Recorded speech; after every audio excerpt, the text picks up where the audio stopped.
Oui, shalom, shalom. Donc, nous allons partager la parole du Seigneur. Nous allons prendre Luc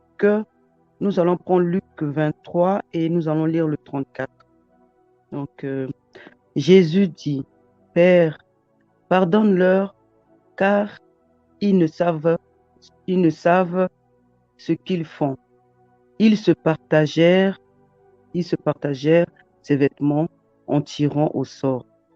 Continuons. Nous allons prendre Matthieu 6, 15.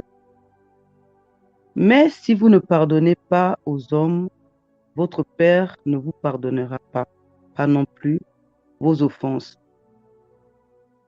Nous allons prendre aussi 1 Jean 1, 9.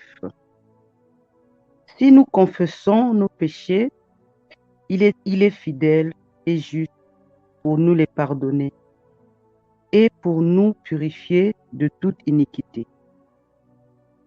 Nous allons prendre aussi Marc 11, 26. Mais si vous ne pardonnez pas, votre Père qui est dans les cieux ne vous pardonnera pas non plus vos offenses. Voilà, mes frères et sœurs. Au fait, moi, je voulais parler sur le pardon, hein. Le pardon, parce que un chrétien, c'est une obligation. C'est une obligation vraiment de pardonner. De pardonner son frère, de pardonner sa famille. Donc, toi, tu es un chrétien, donc tu dois pardonner. Tu dois pas rester, tu peux pas rester longtemps, tu ne parles pas, tu n'appelles personne, tu es toujours resté en colère. C'est pas bon. C'est pas bon pour un enfant, pour un chrétien, quoi. Parce que tu sers le Seigneur, donc tu dois montrer l'exemple dans ta famille. Si tu as ton frère qui te parle pas, mais toi, tu dois pas faire la même chose. C'est pas que ton frère, ou bien vous avez eu un petit souci, et toi, tu ne parles plus.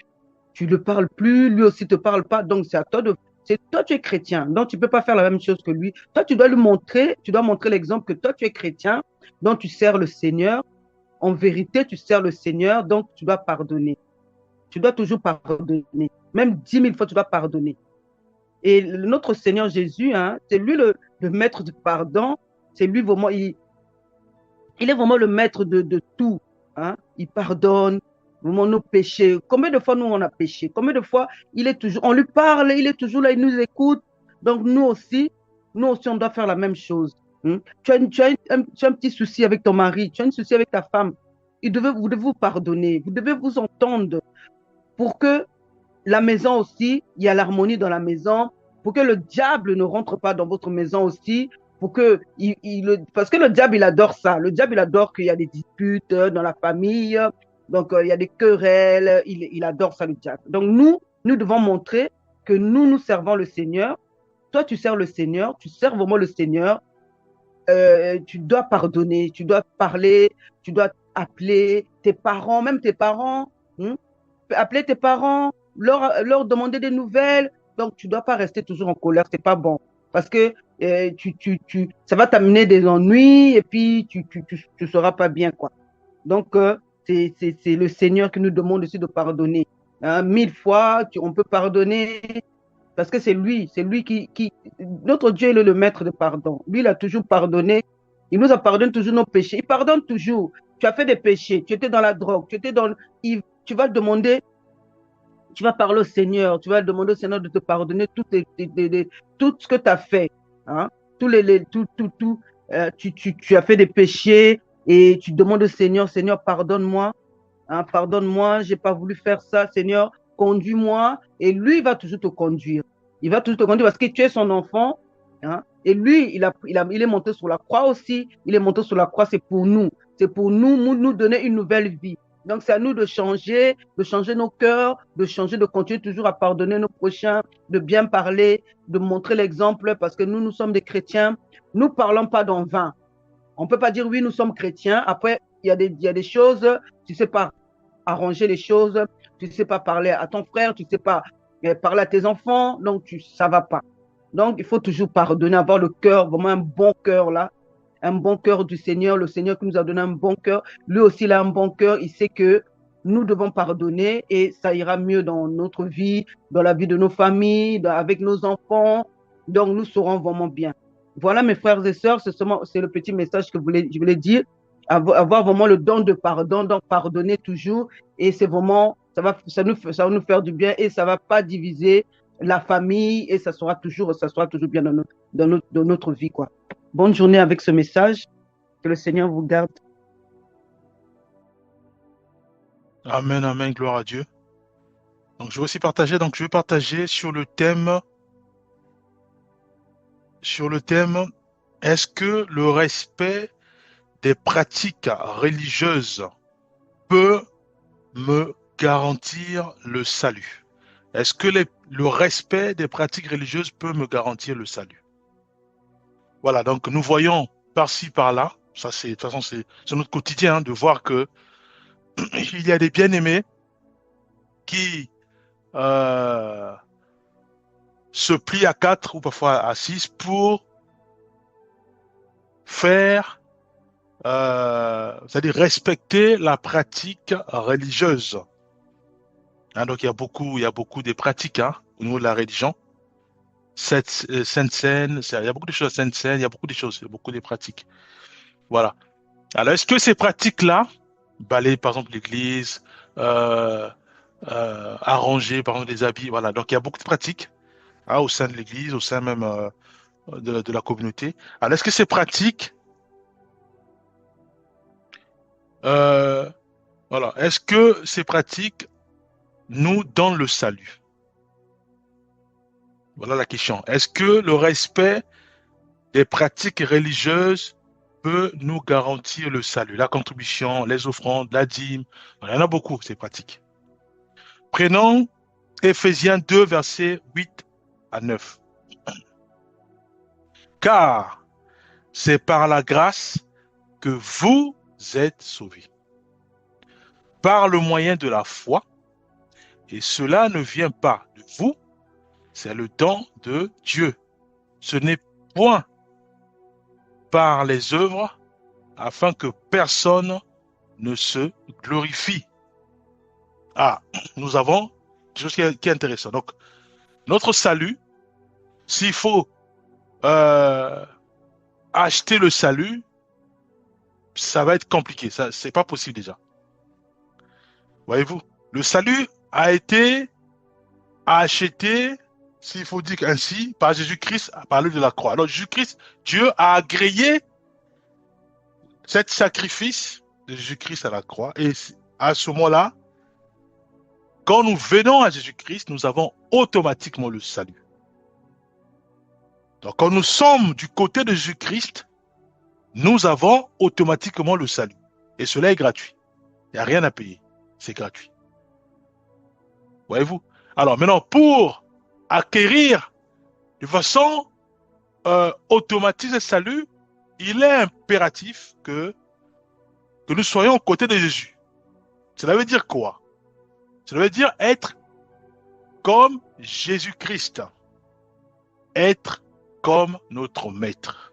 Puisqu'il nous dira qu'il est important de l'imiter. Hein? Imiter ce qu'il fait. Même Paul va aussi dire qu'il demande aux frères et sœurs de l'imiter car lui imite Christ. Donc, en gros, il renvoie tous les bien-aimés à imiter Jésus-Christ qui est le modèle parfait. Voyez-vous?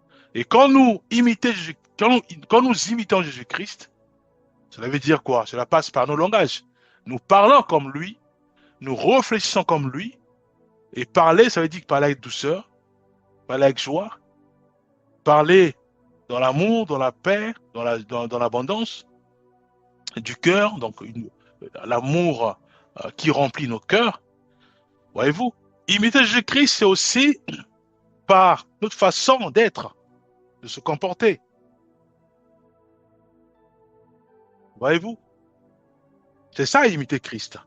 Et donc la Bible est claire. La Bible dit que quand nous sommes avec Christ, à ce moment-là, nous avons automatiquement le salut.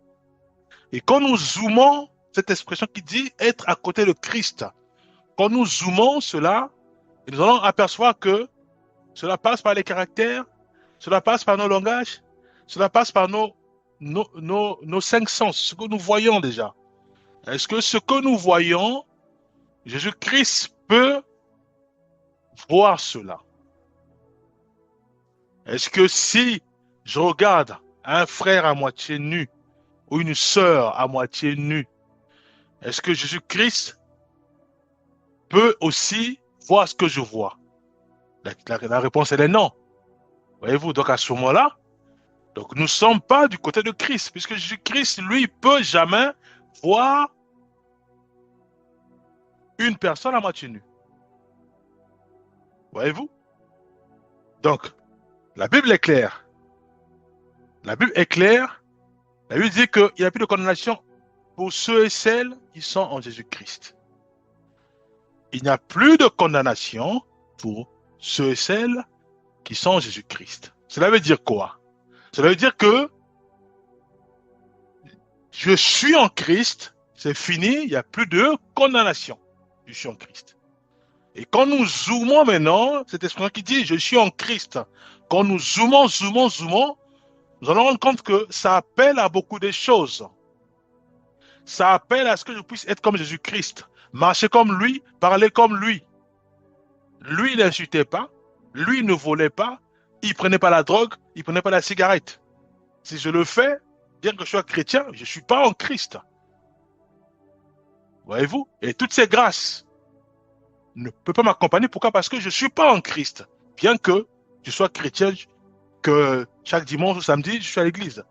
Mais sachant que je prends encore du tabagisme, la drogue, j'insulte, je ne suis pas en Christ. Voyez-vous? Les grâces, c'est quoi les grâces? Il n'y a plus de condamnation.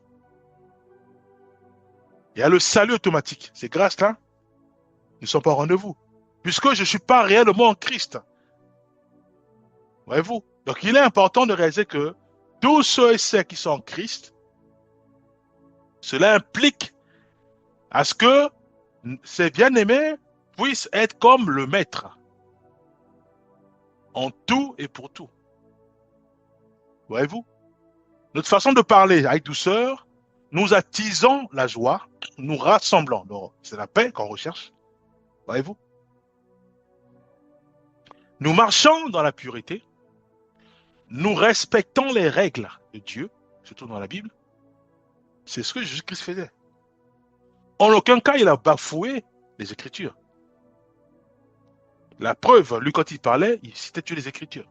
Donc, il respectait les règles de Dieu. Donc, Éphésiens 2, 8, 9 dit, car c'est par la grâce que vous êtes sauvés, par le moyen de la foi. Et cela ne vient pas de vous, c'est le don de Dieu. Ce n'est point par les œuvres, afin que personne ne se glorifie. Voyez-vous? Donc, pour avoir toutes ces grâces-là, il faut que nous soyons un avec Jésus-Christ. Cela veut dire simplement parler comme lui, réfléchir comme lui, raisonner comme lui. Voyez-vous? Voir ce qu'il voit, ce qu'il aime voir. Et j'aime la fin dit, afin que personne ne se glorifie. Donc le salut, ça ne s'achète pas. Ça ne sert à rien en disant que voilà, je vais faire plus des bonnes œuvres. Peut-être que Dieu aura compassion de moi, peut-être que Dieu va me donner le salut. Non, ça n'existe pas. On n'achète pas le salut. Ça a été déjà payé à la croix du calvaire par Jésus-Christ. Voyez-vous?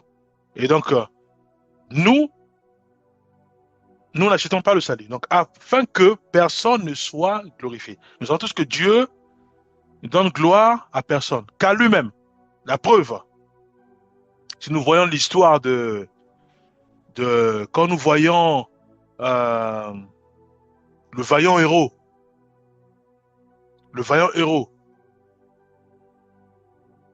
lui pareil, le Seigneur l'envoie pour aller attaquer les Madianites. Et le bien-aimé va ramasser tout son armée et Dieu va dire non, ils sont nombreux. Ils sont nombreux. Voyez-vous? Jusqu'au point où Dieu va scinder jusqu'à ce qu'ils vont rester que 300. Parce que Dieu voulait. Et Dieu va même dire à son serviteur en disant que je veux que toute la gloire soit à moi. C'est pour ça que je te demande de diviser encore ton armée. Au point où ils sont arrivés à 300, et c'est comme ça que Dieu s'est éclaté, Dieu a éclaté puissamment sa gloire, et ils ont gagné, ils ont battu les Madanites.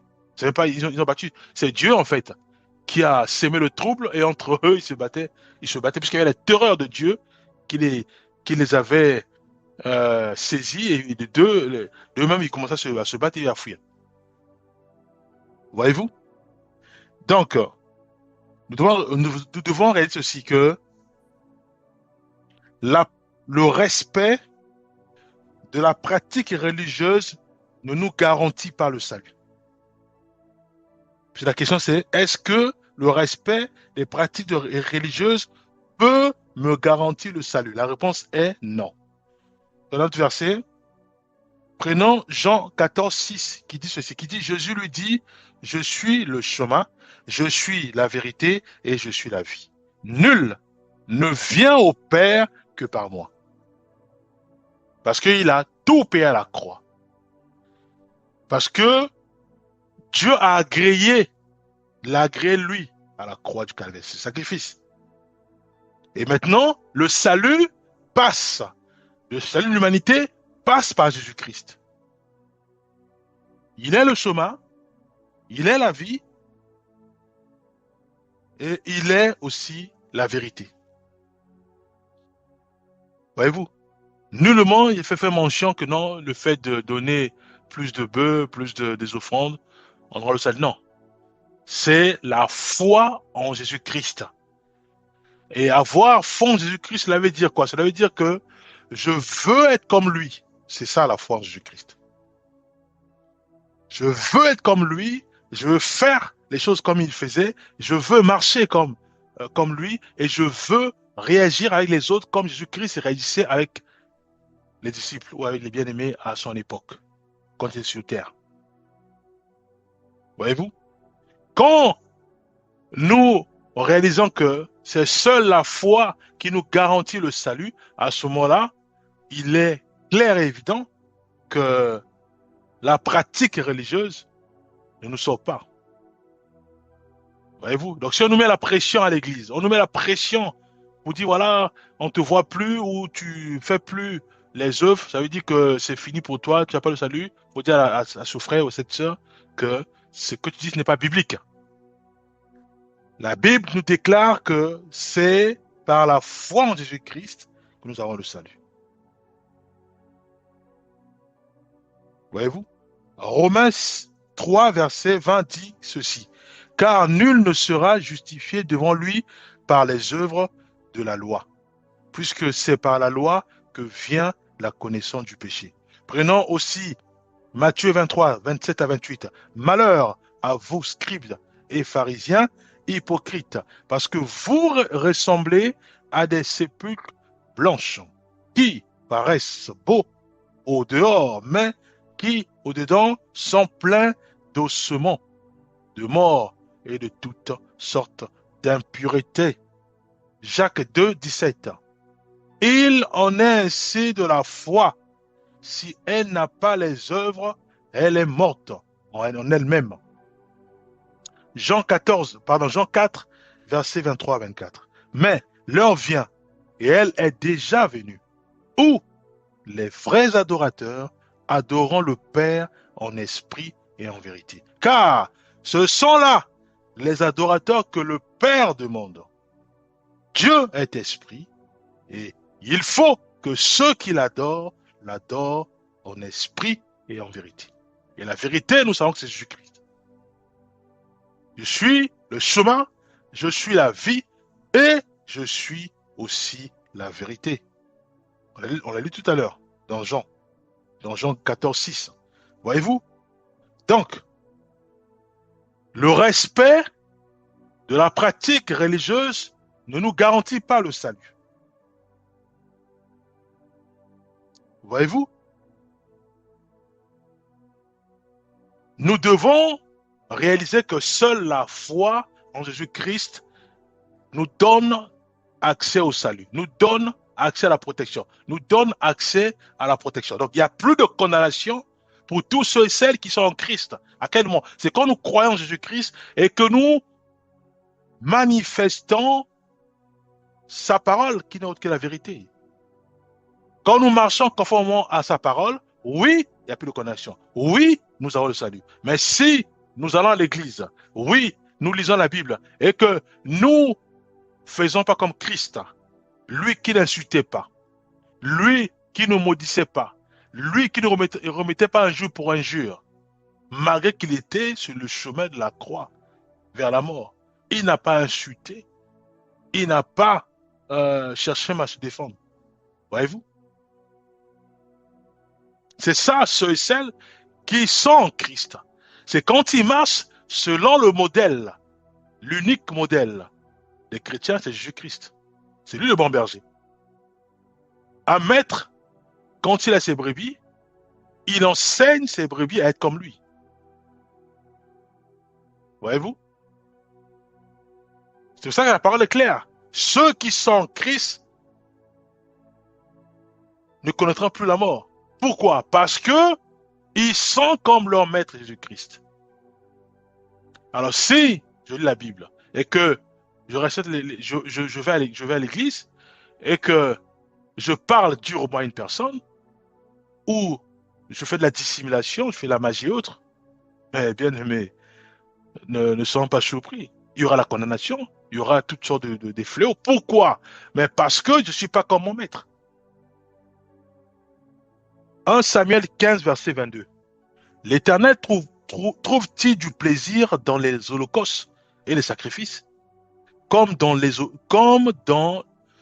je reprends. L'Éternel trouve-t-il du plaisir dans les holocaustes et les sacrifices, comme dans l'obéissance à la voix de l'Éternel? Voici, l'obéissance vaut mieux que les sacrifices. J'apporte les aumônes, les dîmes, les offrandes. Je fais de l'humanitaire. Je fais beaucoup de choses. Je nourris les veuves, les orphelins. C'est bien. C'est très bien. Je vous encourage à le faire. Mais tant que nous ne mettons pas en pratique la parole de Dieu, c'est-à-dire que si je ne respecte pas la parole de Dieu, Dieu dit que tout cela est vain. En pratique, ça donne quoi? Ça donne ceci. Je suis sur le terrain, aux personnes humanitaires, je donne les vivres, les gens ils mangent, ils sont contents, je commence à leur enseigner la parole de Dieu. Et à la fin, je parle durement à mes collaborateurs. Soit je peux les insulter. Et donc, sans se rendre compte, je viens de désobéir à l'erreur du Seigneur. Dieu dit que ce que je viens de faire est en vain. Parce que Dieu, il tient à l'obéissance à sa parole. Ou je tombe dans la prostitution, ou dans la drogue, ou même dans la convoitise. Voyez-vous? Malgré que hier, j'ai évangélisé. Mais aujourd'hui, maintenant, je fréquente des prostituées, par exemple. Mais la pratique n'est pas de la parole de Dieu, elle n'est pas respectée. Voyez-vous, c'est pour cela que Dieu dit, le salut, c'est pas ça. Le salut, c'est par Jésus-Christ. Et pour être comme Jésus-Christ, pour obtenir, pour prétendre au salut, il faut être comme Jésus-Christ. Raisonner comme lui. Voyez-vous, à ce moment-là, il n'y a plus de condamnation. À ce moment-là, oui, il y a le salut. Voyez-vous, puisque nous obéissons. Galates 2, verset 16. Néanmoins, sachant que ce n'est pas par les œuvres de la loi que l'homme est justifié, mais par la foi en Jésus-Christ. Nous aussi, nous avons cru en Jésus-Christ, afin d'être justifiés par la foi en Jésus-Christ et non par les œuvres de la loi. Les offrandes, la dîme et autres. Mais comment être justifié par les œuvres, par la foi en Jésus-Christ? Comment être justifié par la foi en Jésus-Christ? Mais ce n'est pas les œuvres. On regarde nos œuvres. Est-ce que les œuvres reflètent la foi en Jésus-Christ? Techniquement, je veux évangéliser. J'ai peur d'aller faire du porte-à-porte ou d'aller dans un quartier ou même aller chez mes voisins. Il n'y a pas des œuvres de la foi en Jésus-Christ. Jésus-Christ dit quoi? Il dit, celui qui aura honte de moi, au milieu de cette génération perverse et adultère, moi aussi, j'aurais honte de lui, de mon Père. Voyez-vous? Alors maintenant, si je me lève, je dis, Seigneur, fortifie-moi. Et Dieu me donne le go, je suis parti. La foi, les œuvres, les œuvres sont là. Puisque je suis parti et j'ai évangélisé, les bien-aimés ont donné leur vie à Christ. Voyez-vous les œuvres qui sont là? C'est ce qu'on appelle les fruits. Les fruits de la foi. Quelle foi? Mais la foi en Jésus-Christ. J'ai cru, j'ai crié au Seigneur, il m'a fortifié, il m'a dit, vas-y, et je suis parti. Donc, il n'y a pas la honte. La honte, je l'ai piétinée. Voyez-vous? Et je marche comme Christ. Et c'est pour ça que la parole de Dieu dit que je suis aussi justifié par la foi en Jésus-Christ. Je crois en lui. Je crois qu'il est mon sauveur. Je crois qu'il va me guérir. Je crois que c'est lui qui va me donner un travail. Donc, je ne tombe pas dans la prostitution. Je ne tombe pas dans le vol et autres. Non, je crois qu'il va me donner le travail. Je crois qu'il va me donner la santé. Donc, je ne veux pas aller voir les ngangas ou les chamans ou les tradipraticiens ou les sorciers ou les guérisseurs. Non, j'ai la foi en Jésus-Christ. C'est ça, être justifié par la foi en Jésus-Christ. Je ne tourne plus vers ceux qui invoquent les morts, qui sont rattachés au diable Satan. Mais je tourne uniquement vers Jésus-Christ. Donc, je ne veux plus consulter les horoscopes ou des voyants, mais ma foi maintenant est basée sur Jésus-Christ. C'est pour ça que je suis justifié par la foi en Jésus-Christ. Les œuvres sont là. Je ne consulte plus des voyants. Je ne consulte plus ceux et celles qui tirent les bouts de cristal, qui tirent des tarots ou qui consultent des bouts de cristal. Voyez-vous? Mais ma foi, elle est basée maintenant sur Christ Jésus. Les œuvres de la foi. Donc, je suis justifié par la foi en Jésus-Christ. Voyez-vous? Nous allons prendre quelques derniers versets, puisqu'on n'a plus de temps. Nous allons prendre Romains 6, verset 23. Il est dit, car le salaire du péché, c'est la mort. Mais le don gratuit de Dieu, c'est la vie éternelle en Jésus-Christ, notre Seigneur. Le don gratuit, c'est en Jésus-Christ. Mais à quel moment on a le don gratuit? C'est quand nous sommes en Jésus-Christ. Mais quand nous zoomons cette phrase qui dit en Jésus-Christ, mais il y a beaucoup de choses. Marcher comme lui, parler comme lui, interagir comme lui, appliquer ses règles et mettre en pratique tout ce qu'il a dit. Aimez-vous les uns les autres. Je vous donne un commandement nouveau. Aimez-vous les uns les autres. Qui dit ça? Jésus-Christ. Donc on doit le faire. C'est ce qu'on appelle le don gratuit en Jésus-Christ, en Jésus-Christ. Donc obéir à sa parole. Prenons un dernier verset, Matthieu 15, verset 8 à 9. Ce peuple m'honore des lèvres, mais leur cœur est éloigné de moi. C'est en vain qu'ils m'honorent, en enseignant des préceptes qui sont des commandements d'hommes. Donne ta dîme, sinon tu ne seras pas béni. On dit que c'est des commandements d'hommes. Ça fait beaucoup de choses. Voyez-vous? Si tu ne donnes pas la dîme, tu ne seras pas béni. C'est écrit où? Si tu ne donnes pas la dîme, tu ne seras pas béni. Voyez-vous? Donc, le respect de la pratique religieuse ne nous garantit pas le salut. Voyez-vous? On va prier. Père, nous remettons ta main à nos vies. Fais grâce. Fais grâce, Éternel des armées, de nous laisser coordonner par ton Esprit Saint. Nous voulons absolument, seul, ton Esprit Saint nous guide, nous parle, nous oriente, nous inspire, afin que nuit et jour, que nos pensées soient totalement remplies du Saint-Esprit. Nos cœurs, Père, remplis du Saint-Esprit. Au nom puissant de Jésus-Christ. Nous avons ainsi prié. Amen.